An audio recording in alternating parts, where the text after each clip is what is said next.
Hello hello sir. Manish സാറല്ലേ സംസാരിക്കുന്നത്? ആ ഇതാരാ? സർ, ഞാൻ KDM ബാങ്കിന്റെ കസ്റ്റമർ കെയറിൽ നിന്നാണ് വിളിക്കുന്നത്.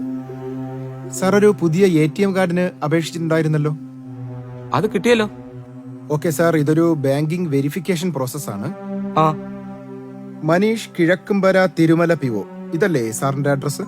ആ അതെ അതെ. സർ, ആ കാർഡ് ഒന്ന് എടുക്കാമോ? ATM card. സാറിന്റെ കാർഡിന്റെ അവസാന 4 ഡിജിറ്റ് 6467. ഇത് തന്നെയല്ലേ? ആ അതെ. സർ, സാറിന്റെ ഫോണിൽ ഒരു OTP വന്നിട്ടുണ്ട്, അതൊന്ന് പറഞ്ഞു തരാമോ? ഒരു സെക്കൻഡേ. 1930. 1930 അല്ലേ? അതെ, ഇത് കേരള പോലീസിന്റെ സൈബർ ഹെൽപ്പ് ലൈൻ നമ്പറാ. നിനക്കുള്ള OTP അവിടെ നിന്ന് വരും.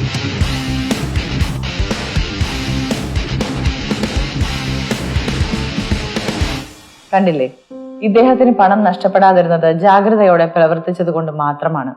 ബാങ്കിൽ നിന്നോ മറ്റു ധനകാര്യ സ്ഥാപനങ്ങളിൽ നിന്നോ നിങ്ങളുടെ കാർഡ് നമ്പറോ പാസ്വേഡോ ഒരിക്കലും ആവശ്യപ്പെടുകയില്ല എന്ന് എപ്പോഴും ഓർത്തിരിക്കുക.